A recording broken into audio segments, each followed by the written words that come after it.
Salut à tous la team OL, Thomas M Show pour OL Fan TV. Très heureux de vous retrouver les gones pour une nouvelle vidéo. J'espère que vous passez un très bon week-end, un week-end ensoleillé. Il fait beau, il fait chaud du côté de Lyon, on transpire. Mais voilà, c'est l'été, c'est bien, voilà, profitons-en. Les gones, petite vidéo en ce dimanche du côté du parc de la Cerisay à la Croix-Rousse. Quiétude, regardez, il y a un peu de verdure, c'est sympa. Je trouve que c'est un bon décor en tout cas pour faire une vidéo. J'espère que le bruit ne parasite pas trop cette vidéo. Si ça crie un petit peu, ça va être compliqué, mais non. On va essayer de faire avec, ça fait partie du jeu, la nature, les enfants, les familles, etc. Vidéo pour vous parler de l'interview de Juninho. Juninho qui est assez rare dans les médias, à un point où on se demande si il est toujours directeur sportif de l'Olympique Lyonnais. Quel rôle joue-t-il vraiment à l'OL? C'est la question qu'on s'est posée. Alors de temps en temps, il a fait des sorties fracassantes dans les médias. Puis ensuite, on ne l'a plus entendu pendant quelques semaines. Et on se demandait, mais pourquoi Juninho est en silence radio comme ça? Oui, la parole de notre directeur sportif arrivé il y a quasiment un an est rare dans les médias. Et quand elle est rare, elle est précieuse, cette parole. Et c'est tout à fait le sens de son interview dans le Progrès du jour. Aujourd'hui, interview exclusive dans le Progrès. Une interview que j'ai trouvée absolument incroyable par cette langue un petit peu déliée de Juninho, pas de langue de bois, et c'est pour ça qu'elle est appréciable et que toutes les sorties de Juninho sont appréciables parce qu'il donne un nombre d'informations incalculables, des informations franchement que seules les interviews de Jean-Michel Aulas peuvent donner, mais lui il est encore plus précis puisqu'il a ce côté technique. Donc je vais vous commenter cette interview de Juninho. Il dit, notamment à son arrivée, Juninho, sans critiquer personne, s'installer dans une ambiance où il y a déjà des hommes en place depuis longtemps, ça prend un peu de temps.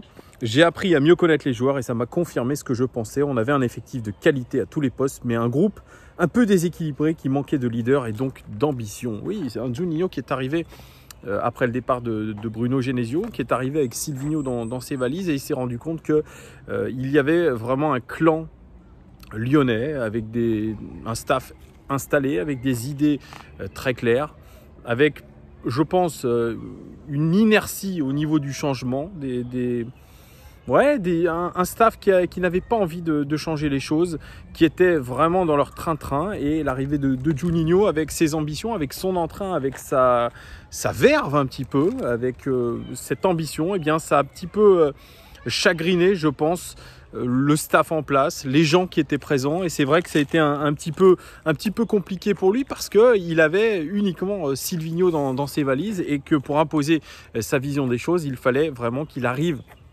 à souder cet ancien staff autour de lui. Et c'est ce qui était un peu compliqué. Et à l'image du staff, il a vu cette équipe de joueurs avec des jeunes avec une mentalité déplorable, parce qu'on va le dire, déplorable. Je parle de jeunes, une globalité, un effectif avec une mentalité déplorable.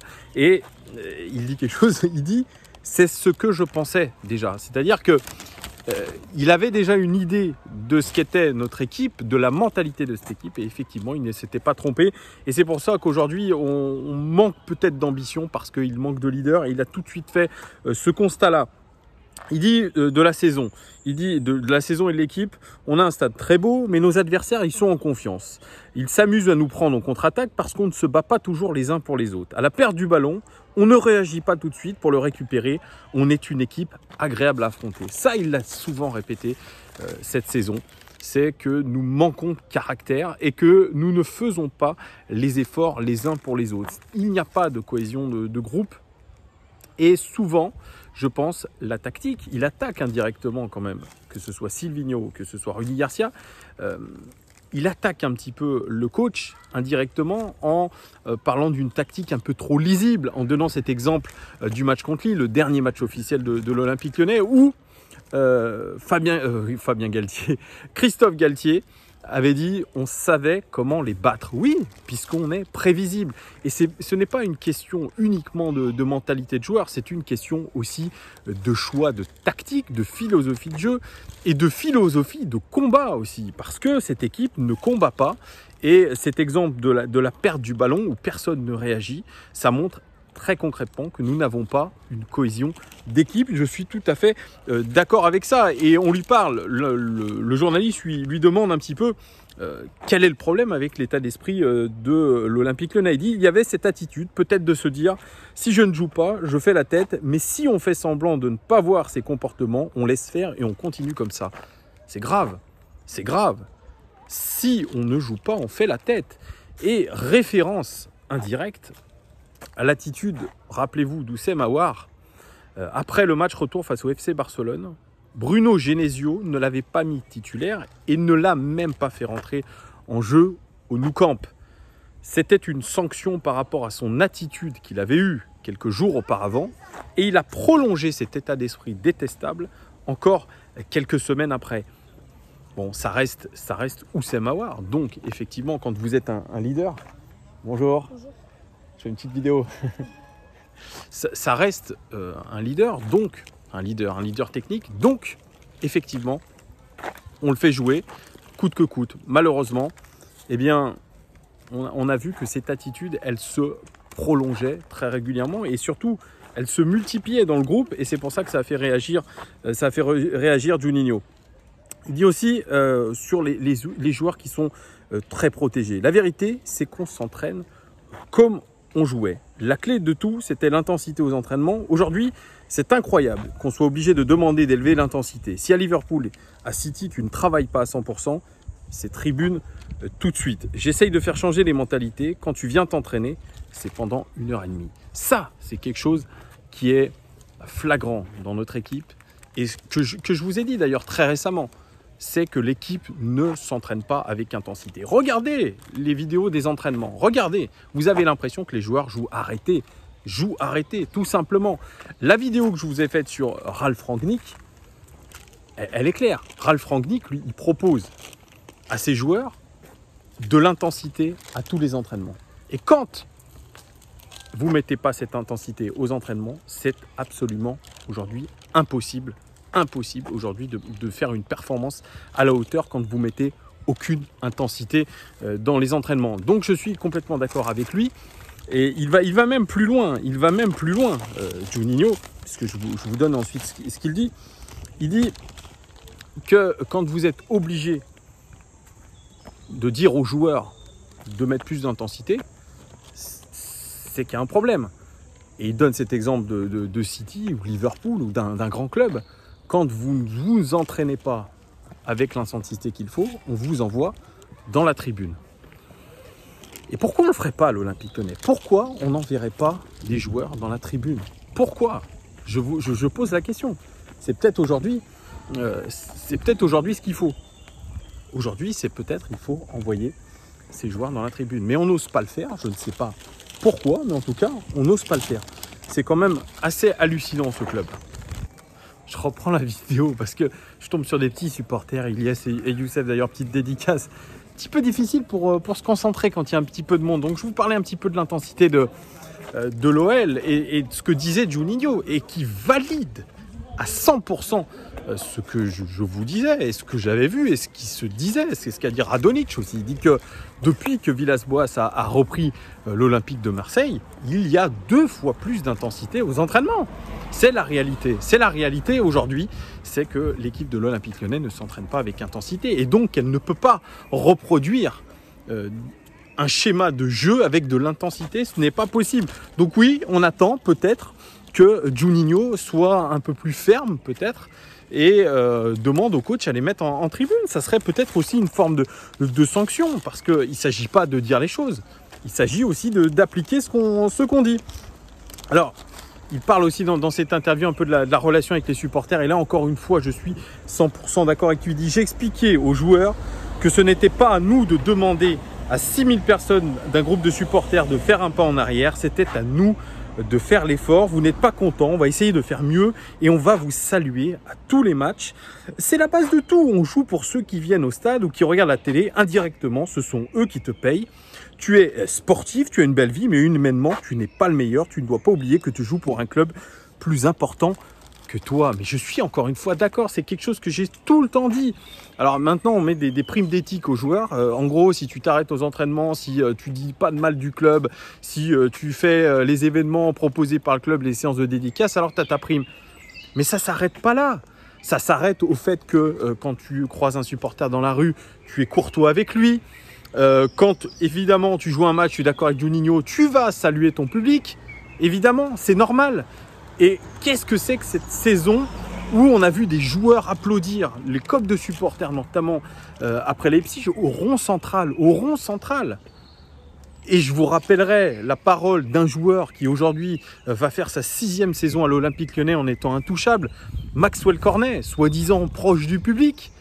Qu'est-ce qu'il a dit quand Rudy Garcia, après Leipzig, dit « Les gars, vous allez saluer quand même les supporters, tranquille, vous le faites, mais vous le faites tranquillement, mais vous le faites. » Il a dit « Non, coach, c'est pas grâce à eux qu'on s'est qualifié. C'est honteux, ces propos. C'est honteux et ça le reste aujourd'hui. » Et je crois qu'on a oublié ces propos-là. Et je suis complètement d'accord avec Juninho. Humainement, nos joueurs, c'est exactement ce qu'ils reflètent sur le terrain.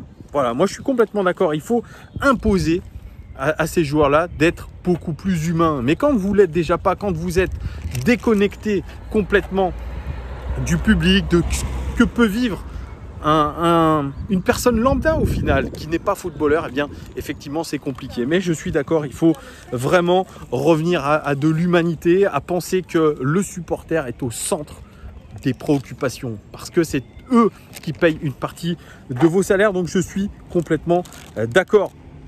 Alors il parle aussi de sa relation avec les joueurs, il dit leur droit individuel, c'est quand ils signent leur contrat, ils savent se battre pour ça, mais sur le terrain, ils sont ensemble. Oui, quand vous signez un contrat, et surtout à l'Olympique Lyonnais, vous devez vous battre. Vous gagnez 80, 100, 200, 300 000 euros par mois, vous avez un devoir moral. Je suis complètement d'accord avec ça. Quand il y a des critiques sur les réseaux sociaux, lui, il en est conscient qu'il y a des critiques sur les réseaux sociaux, mais il ne les renie pas, Juninho. Il dit, les réseaux sociaux, ce sont les nouveaux journalistes. Quand quelque chose sort du vestiaire de la part d'un joueur, ça peut fâcher les autres, et c'est comme ça que tu crées pas l'ambiance, que tu te mets en danger. Oui, aujourd'hui, les réseaux sociaux ont leur importance. Les chaînes YouTube, ma chaîne YouTube par exemple, eh bien, c'est un moyen pour vous de débattre, de donner votre avis sur le club, de dire quand ça fonctionne, de dire quand ça ne fonctionne pas. Effectivement, ça fait écho. Bien sûr aussi aujourd'hui sur les réseaux sociaux, eh bien, certains joueurs laissent fuiter des choses. Ce qui a été le cas récemment quand un des joueurs, lors d'un, je crois que c'était pendant le confinement, c'était une négociation pour les primes ou pour baisser son salaire pendant cette période de Covid. Il y a un joueur qui a lâché l'information et rappelez-vous ce tweet absolument assassin de Raphaël qui voulait découvrir la taupe, qui l'a découverte cette taupe, et qui a dit que de toute façon rien ne l'étonnait.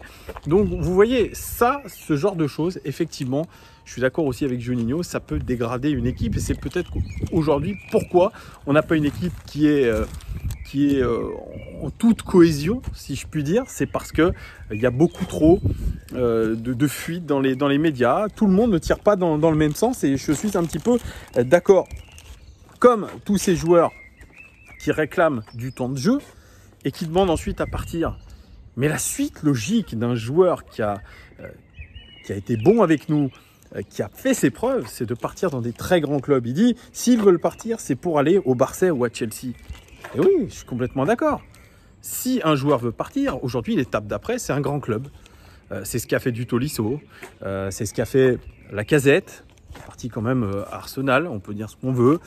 C'est un Umtiti qui est parti au Barça, c'est un Benzema qui est parti au Real Madrid. Donc oui, l'étape d'après, elle est forcément plus grande. Quand vous partez dans un club qui est équivalent ou moindre, vous n'avez pas totalement réussi. Je suis complètement d'accord avec ça. Il dit la carrière se passe vite. Bien sûr, tu as l'opportunité de faire des contrats, mais tu dois les rendre en t'engageant à 100%. Voilà ce qu'il reproche à la plupart de nos joueurs, c'est de ne pas s'engager à 100%. Et c'est le cas de toute cette nouvelle génération qui ne s'engage pas à 100% dans notre équipe, qui joue finalement en dilettante, qui ne se sent pas concerné. Est-ce que c'est une question de mentalité lyonnaise? Est-ce que c'est une question de management sportif? Je vous laisse répondre à cette question. Quand on lui parle un petit peu du jeu à Juninho, qu'est-ce que pour lui le jeu de l'Olympique Lyonnais? Qu'est-ce que doit proposer l'Olympique Lyonnais? Il dit il y a 3 priorités. Relancer derrière en mettant ton gardien dans le jeu, parce qu'aujourd'hui il y a moins d'espace. Le gardien peut écarter et là tu peux prendre quelques risques, sortir et monter dans le coin adverse. Quand tu perds le ballon en attaque, c'est de réagir en équipe. Si un mec n'a pas envie de le faire, il va avoir une seconde de retard, l'adversaire va s'en sortir et c'est fini. Quand je vois le Borussia Dortmund, je me dis que je vois une équipe professionnelle et surtout une équipe modèle. Voilà, ce sont les axes. Et encore une fois, c'est une critique aujourd'hui indirecte à l'entraîneur Rudy Garcia, qui n'a pas su imposer un style de jeu. C'est ce qu'on a remarqué, nous, en tant que supporters. Combien de fois on s'est dit, cette équipe n'a pas d'identité de jeu? Où veut en venir Rudy Garcia avec son équipe, avec son jeu? Voilà, c'est tout simple. Lui, Juninho, il prône aujourd'hui un football agréable à voir, une relance de derrière.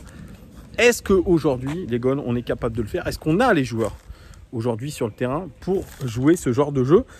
Moi, je me pose la question. Il parle du Borussia Dortmund. Oui, le Borussia Dortmund qui vient de prendre 4-0 d'ailleurs par Hoffenheim.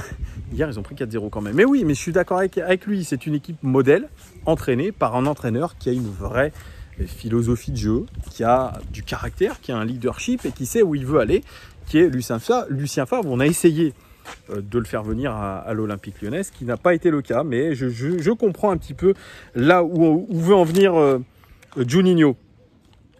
Dans son rôle, il est très critique. Il dit qu'effectivement, il était dans une année d'observation. Mais pour la saison prochaine, il dit « Je vais aborder la nouvelle saison en retenant mes erreurs ». Voilà, ça c'est proactif. Ça montre qu'il a pris conscience de la dimension de son poste, Juninho, et qu'il va essayer de faire changer les choses. Et puis, dernier volet, c'est sur les jeunes. Notamment les jeunes formés au club. Ces questions récurrentes qui reviennent. Pourquoi les jeunes ne jouent pas à l'Olympique Lyonnais ou ne jouent pas assez et sont toujours remplaçants ou en dehors du groupe? Il dit, si j'en avais 11 de la maison de haut niveau, ce serait l'idéal pour moi et le club dépenserait moins. J'espère qu'on va sortir plus de jeunes, comme quand le club a eu une grande génération avec les Lacazette, Tolisso, Grenier, Fekir, Gonalon, Umtiti. Il est en train de nous dire, Juninho, que les jeunes aujourd'hui n'ont pas le niveau et qu'aujourd'hui, on cherche pour savoir qui a le potentiel pour devenir pro à l'Olympique Lyonnais. C'est très grave. C'est très grave de dire ça. Ça montre qu'aujourd'hui, on a une génération qui n'est pas si forte que ça et que pour remonter une bonne génération avec des bons joueurs, eh bien, il faut remonter à des Lacazette, Tolisso, Grenier, Fekir, Gonalon, Umtiti. Et là-dedans, qui vraiment a réussi? Alors, vous allez me dire, Tolisso est champion du monde, Umtiti est champion du monde. Pour le reste, Gonalon, il est aux oubliettes. Lacazette, il a du mal avec Arsenal. Tolisso, depuis ses croisés, c'est compliqué. Grenier, vous savez où il en est. Il est au Stade Rennais et puis il aimerait bien avancer. Il est passé à l'AS Roma, ça n'a pas marché. Il est redescendu d'un cran. Donc vous voyez, on loue la qualité de notre formation, mais elle n'est pas excellente absolument. Il dit une autre chose. Les jeunes, je leur dis, vous devez être respectueux, mais sur le terrain, vous ne regardez pas qui est en face, le meilleur de l'équipe ou quelqu'un de moins considéré. L'entraînement, c'est votre Coupe du Monde. Il dit, je peux comprendre, parfois tu as la sensation que tu vas laisser partir un jeune qui pouvait t'apporter, mais c'est peut-être le moment. Il parle de Gouiri. Gouiri, s'il restait la saison prochaine avec nous, s'il ne s'engage pas à Nice, il sera 4e ou 5e attaquant dans la rotation.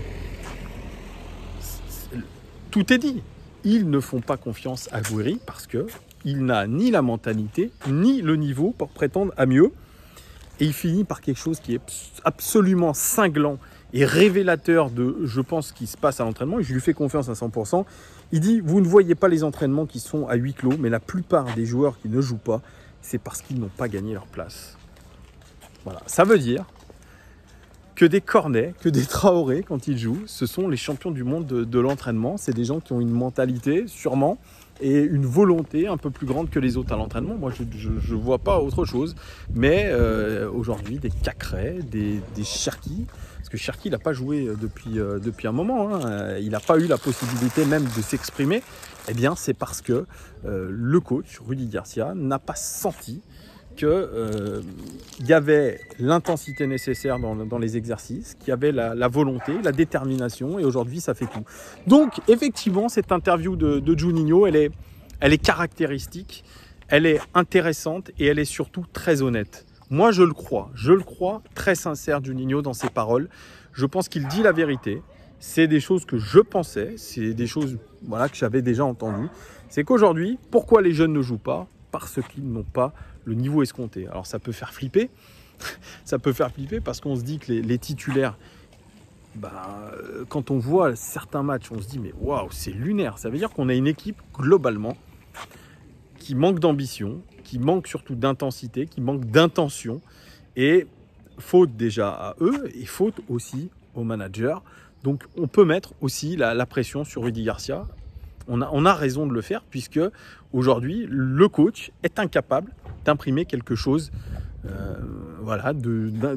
en termes d'intensité. Il n'arrive pas à produire quelque chose. Alors bien sûr, on part de loin. C'est plutôt un pompier de service, Rudy Garcia. On est quand même qualifié toujours en Coupe de la Ligue et toujours en Champions League. Oui, c'est une saison paradoxale. Mais voilà, aujourd'hui, on attend nos joueurs au tournant. La saison prochaine va être vraiment déterminante dans le projet de Juninho, je le répète. Voilà les gones, j'ai été un petit peu long, une vidéo un petit peu scindée, j'ai peut-être un peu trop parlé, pardon. Voilà, dites-moi vous ce que vous pensez de l'interview de Juninho. Dites-moi si vous êtes d'accord avec lui, si vous pensez qu'il a fait preuve d'honnêteté, ou alors non, vous n'êtes toujours pas d'accord. Les jeunes doivent jouer, absolument, ils ont niveau et on cache quelque chose. Voilà, dites-moi tout en commentaire les gones. Merci en tout cas de vos commentaires, des débats que vous mettez sur cette chaîne, de vos likes, vos abonnements. Merci à tous et je vous dis rendez-vous à très bientôt. Ciao!